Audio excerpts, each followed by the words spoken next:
One of the most powerful understandings that one can have when leaving religion, and a true tipping point to doing so, is the understanding that the religion itself, the holy books that support it, are indeed 100% man-made. That is to say that they are natural. They are not supernatural. And for someone like myself, who comes from a more fundamentalist background, where I was not taught to believe in evolution, and I was taught creationism and anything else like that, when you deconvert, you also start to get to deconstruct the other things that you thought you knew about the history of humanity, for example. And for me personally, it has been such a joy to get to learn what I should have always known, which is how evolution works. I've read so many books about it. It's one of my favorite topics to learn about. And today I want to do something special with that information, something a bit unique, I hope, that will help you understand just how much Christianity specifically is also natural and man-made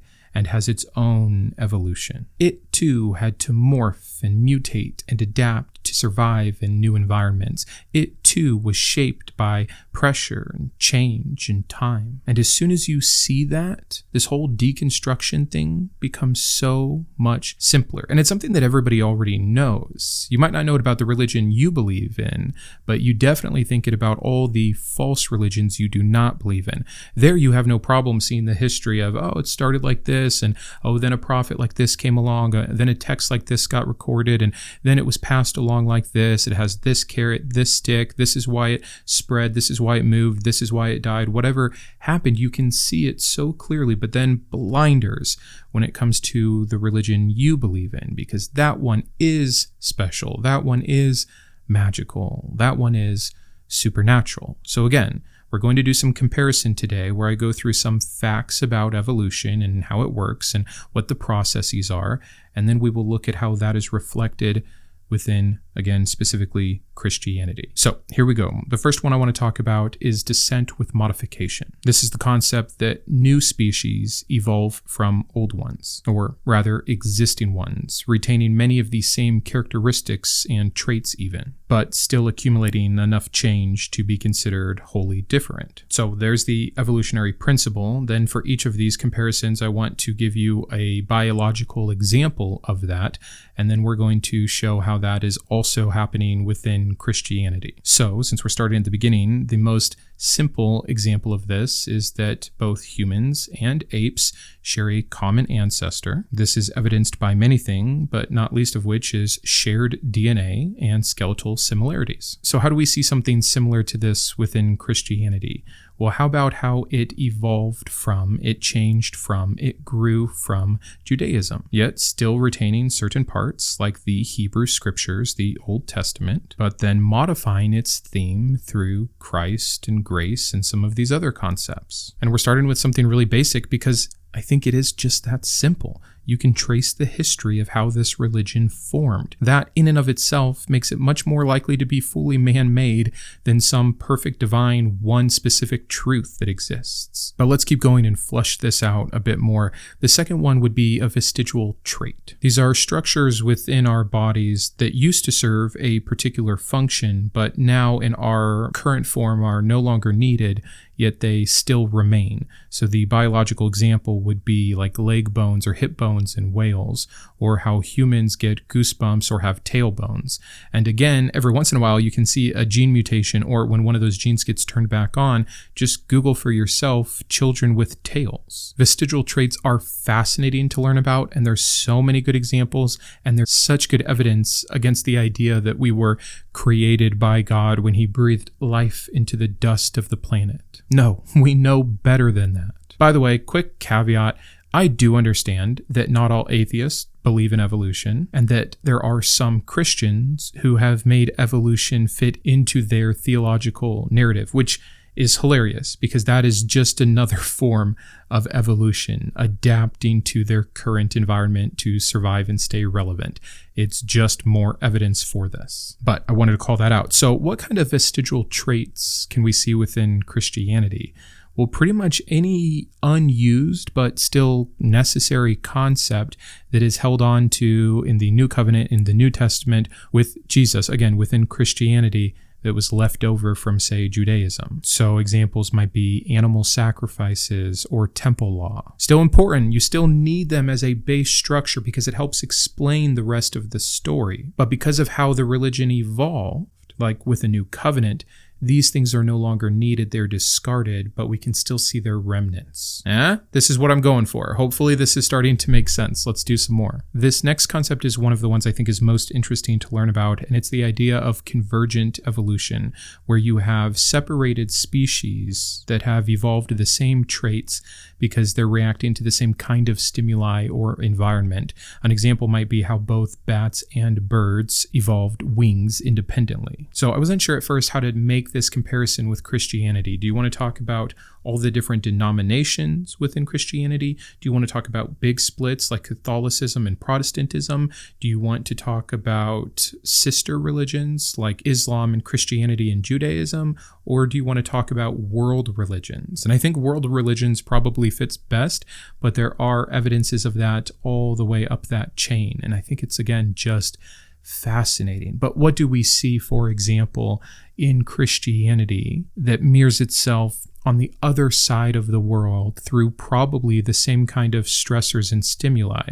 Let's choose sacrifice as the trait, and let's compare it with the Mayans. So you have two ancient tribal peoples that have decided that for life to work, and these are broad terms because there's some details that are different, they need to kill things. They need to offer the ending of some smaller part of life, whether it's an individual or an animal, to appease something higher, the sun, the gods, whatever. And it's amazing to me, but at the same time, very obvious to me that would happen. That, of course, all of these different gap fillers that tried to quench the thirst of existential dread came up with these different religions that have very similar ideas. It's a way of negotiating with your environment when you don't have something like science to help produce understanding. But moving on, let's talk about co-option. This is where a trait evolves for one function, but then it gets repurposed later for another. Feathers are a fantastic example. Best we can understand, they originally evolved for warmth, and then later they lead to flying, with a lot of steps in between. By the way, this episode is not going to be how we know these things or what the evidence is or how to prove it. Go read a book. One of the best ones, by the way, is Why Evolution is True by Jerry Coyne. But I have a perfect example for co-option, and that is the entire idea of the Messiah. It evolves for one function. So within the Old Testament, you have these prophecies about a Messiah that will come to free the people. He's a king. He is a powerful king. He is killing all the enemies and truly creating peace. That is the purpose of the Messiah. Hope for the future. Vengeance for the people. But as the story continues to evolve and other things happen and you get new inclusions and interpretations, you get a new kind of Messiah where you've had to move the goalpost, which is the equivalency for what is happening with co-option in evolution.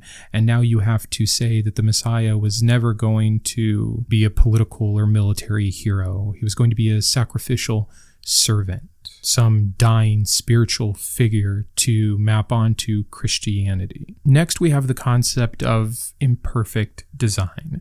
Evolution works with what it has, and that means sometimes shortcuts, patchwork, all kinds of things that show just how much we are not intelligently designed, building on what's already there. So an example of this might be, and I'm going to be cliche here because atheists always talk about this, but the laryngeal nerve. Usually they talk about how this works in giraffes. It wraps all the way up and around the aorta even, which would look extremely inefficient if someone had actually designed this. But we understand why this occurred as it continued to evolve over time. So what's the laryngeal nerve in Christianity? Can you guess? The Trinity. The Trinity tries to retrofit monotheism to include Jesus and the Holy Spirit. This results in a clunky, paradoxical, straight up mutually exclusive and impossible version of a deity rather than just starting with a clean slate. Like, again, if the Trinity was real, we would see much better evidence of that in the Bible / in the Bible at all, instead of these ridiculous cherry-picked out of context verses that try to make this case for us. And it would always be there. It wouldn't be something you're having to pull from the New Testament and make the most horrendous of excuses for the absence in the Old Testament. And again, many Christians will say, no, it's right there. The Spirit of God on the face of the waters. And, well, how did God actually create? He spoke, right? And what do we know? Word is Jesus, according to John. This is what I mean, a New Testament retrofitting. But again, evolutionarily speaking, Christianity had to work with what it had and try to create something new. And it's an imperfect design. The next concept, though, is adaptive radiation. This is when one species adapts and mutates into many forms to fit into many specific niches. The core example of this is Darwin's finches developing so many different beak types. This is where it's probably best to make the comparison with denominations. Oh, you have people that don't like the idea of hell? No problem. Here's a little bit of universalism. Oh, you have people that are taking the Bible really literally when it talks about things like election and predestination? Calvinist. Oh, you don't like certain concepts and abuses like indulgences? Let's just move into Protestantism. Or we can just talk about immediately how there were many different concepts and iterations of Christianity to, again, react and fill and exploit these different groups. Gnostics, Ebionites, Marcionites, each adapting to different cultural and theological needs. Now, here's one most people will be familiar with: survival of the fittest. And a lot of people have a misunderstanding of this, or I should say a lot of Christians, because they're just not being taught, and they're hearing this used against evolution in all of these incorrect and straw man type ways. But all survival of the fittest is that the traits that help the organism to survive in specific environments is the one that is passed along, is the one that's favored. Not by fate, not by something supernatural, just organically. They live more. They get to pass on their genes more. They reproduce more. Moths are a great example for this. The moths that have the naturally occurring darker wings, or a gene mutation that causes darker wings, are more likely to survive in darker colored, like industrial areas, and thus pass on more genes that lead to more dark winged moths. So what's the moth? The early church. What's the industrial area? Rome. You can see it right there in the Bible. Oh yeah, you don't have to circumcise yourself anymore. Oh yeah, you don't have to keep kosher. That's a dark wing so that you can be accepted and survive in your new environment. I feel like this next one might need more explaining than I'm wanting to do, but try to stick with me here. It's the concept known as genetic drift. Traits here can change or even disappear due to random sampling, not always due to advantage. We see this with island populations that can lose traits simply from time or separation. I think a good example for this are some of the books that have been left out later on from certain canons, like the Gospel of Thomas. Not so much for being less true, because again, you had many early Christians believing in these books, but due to historical accidents, persecutions, canonization ideas, which again, some of those canonization ideas were trying to determine the worth or truth value of certain books. So you can make some arguments there, but I think you see what I mean with genetic drift. We have things that obviously have disappeared from the religion over time due to a lack of necessity. But many people will say, Brandon, I hear what you're saying. And yeah, there's a lot of differences in denominations, and you can trace some of that back. But, by and large, there's a lot of Christianity that's the same, and a lot of moments in history where Christianity has grouped so strongly, so much similar representation. What do you say to that? I say the evolutionary concept known as a bottleneck, where sharp reductions in population or population changes lead to reduced genetic diversity. So for those of you that still want to argue that Christianity is more similar than it is different within its denominations, sure, and we can trace that due to some specific bottlenecks of Christianity within history. Oh, by the way, a biological example first would be cheetahs. Their population has undergone certain crashes and other factors in the past where there's very little genetic diversity within cheetahs. What would one of those crashes or bottleneckings look like in Christianity? The Council of Nicaea. It's a consolidation. You're taking, at the time, many of those started branches of new evolutionary patterns, and you're reining it in. You're purging that diversity on purpose and That too is an evolutionary factor because you're doing so to survive. There was too much genetic difference that it was causing the religion to flounder, especially religion that is based off truth, and there only being one perfect truth. And so we see those bottlenecks as attempts to stifle the other way that we see evolution happening within the religion.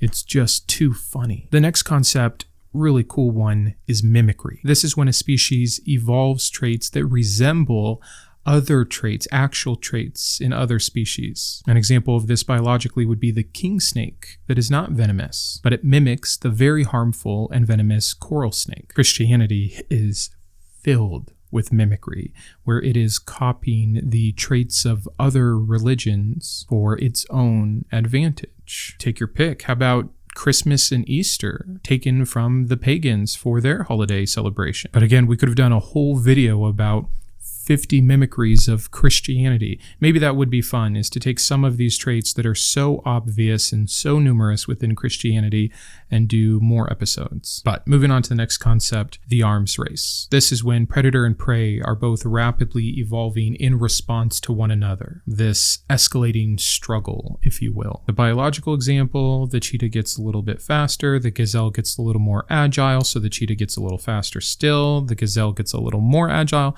and both continue to trait up in a pretty quick fashion in direct response to one another. So how do we see that with Christianity? I think let's make the cheetah science, and we'll make Christianity the gazelle. As science advanced, theology had to adapt. It had to evolve new apologetic measures to defend itself and re-explain things and retcon. Genesis had to become an allegory. The worldwide flood had to become a local flood, or a warning, a moral tale. And this great demotion, as Carl Sagan calls it, had horrific consequences at each step to get Christianity to embrace the science. First, no, you were a heretic and you were cast out or sometimes even killed. But then when it became undeniable, oh yeah, no, we knew that all along. Sure you did. Okay. The next term is punctuated equilibrium. This is where you have a long period of time where things look rather steady, evolutionarily speaking. There's little change going on, and it's mainly because there's little pressure to change going on. But then that stability can get interrupted by individual time frames of rapid change, usually applied to a rapid onset of new stimuli or pressure. Christianity has had long times of theological stability, like medieval Catholicism for one. But then bam, you get that moment like the Reformation, that new onset change, new pressure, new stimuli, poof, rapid expansion, evolutionarily speaking. Also, we haven't really talked about mutation itself. Mutation is a random change in DNA that introduces a new trait or traits. Some harmful, by the way, some beneficial. Oh, and plenty totally neutral, just meaningless. A biological example of this might be sickle cell mutation that offers malaria resistance. So how do we see that kind of thing in Christianity? New doctrines, new movements, new denominations. They can oftentimes emerge unexpectedly. They can either be good or bad. They can either be rejected for their heresy or accepted as revival. And I know a lot of these are focusing on like denominations, but that's a lot of what change is, and denominations are kind of like species, so it's hard to get away from. To that end, though, let's talk about hybridization. This is when two distinct species interbreed to make one new species, or to form these hybrids. The liger, the mule are perfect examples. Christianity already is one of these hybrid species. It's Greco-Roman philosophy, Canaanite cosmology, and Jewish theology. That's a pretty weird threesome, but somehow it all came together, and you get the offspring, weird baby Christianity. The founder effect is the next one we'll do because it's too perfect. This is when the traits of a founding population dominate the new group. We see it a lot on island populations, biologically speaking, with these odd allele frequencies. But you know what is the perfect founding effect? Paul. Paul's theology dominates the New Testament and what would become Christianity, not necessarily because it was superior, but because it was prolific and it was early. His theological genes dominate the Christian lineage. Now, I probably should have backed up and covered this next one first because I keep using this term environmental pressure. So let's define that. That is when the environment is what dictates what traits will be advantageous, thus producing those more in response. Polar bears developed thicker fur than some of their other bear counterparts as a direct response to that stimulus in their particular environment. Let's look at Christianity as it first evolves during the Roman occupation of the Jewish people, the cold air of the Arctic, and the idea of being rewarded with eternal rewards and your enemies being crushed with eternal punishment is the long fur of the polar bear. Kind of leaving the biological, let's just talk really quick and at least give one example of cultural evolution, especially as a memetic process. So the meme, this is what made Dawkins so famous. Ideas, or memes, evolve and spread similar to genes, like how language and customs adapt generationally. Well, doctrines evolve like memes. Hell goes from fiery torture to metaphorical separation. And atonement, I did that video on 10 different atonement models, and there's been more than that, but that's because of this memetic process. Ransom theory to penal substitution to moral influence. Just adapting with time. But okay, just a few more here. Let's get back to the remnants of common ancestry. DNA reveals shared ancestry across species. It's indisputable. Humans share 98% of their DNA, as an example, with the chimpanzee. Christianity also carries remnants of earlier ancestry, specifically of the Canaanite religion. You can see my Dissecting the Divine series for more information on that. Yahweh was originally one God among many. He was just part of the Canaanite pantheon, a son of El. And we can see the DNA evidence of that, like in Deut 32 or Psalm 82. It's just largely hidden or reinterpreted, and of course it is, because we can't have that in the modern version of Christianity. That's one of those kind of bad vestigial traits that's giving the game away too much, like the whale legs. We need to lie about it. We need to hide it. We need to reframe it totally so that it doesn't say what it so obviously does about the organic nature of this all. Many people also have this incorrect idea, like evolution is aware, that it has this grand design, that it's reaching towards this perfect goal. It's not. It's just about survival, and that's obvious by the ones that don't make it. The evolutionary dead ends is our next one. Some branches fail and die out. There's no more Neanderthals. There's no more saber-toothed tigers. There are many early Christian sects that are no longer here. I mentioned the main three earlier, the Gnostics, the Ebionites, and the Marcionites. They vanished, not because they were any more wrong than the Christians we have now, but because they lost the theological or political survival game. They weren't the best adapted for their environment to survive and pass on their genes, their memes, their doctrines. And I only have one more for you because I wanted this to be shorter. I wanted to do 20. We might have to pick this up with another 20 because I'm just now thinking we've really only been talking about natural selection, but there's lots of selection. There's sexual selection and kin selection, and they all have their own other examples and branches that we could bring into Christianity. But to end, let's do one more just to start branching out. Let's talk about sexual selection. This is when the traits that evolve do so to be attractive, to attract mates rather than to help survive or to be efficient. Like peacock tails that are very burdensome, but help them mate to pass on their genes more. What are the peacock tails of Christianity? Oh, I don't know. Would it be all the lavish cathedrals? The ornate vestments and rituals? These developed not because they were theologically necessary, but to compete with other religions, to impress followers, to gain converts. It's not practical. Just like sexual selection isn't the most efficient or practical thing, But if it reaches the same end goal, the survival of the organism, the survival of the religion, then it's doing its function. Man, this is so much fun. I'm having a ton of fun explaining this and researching this,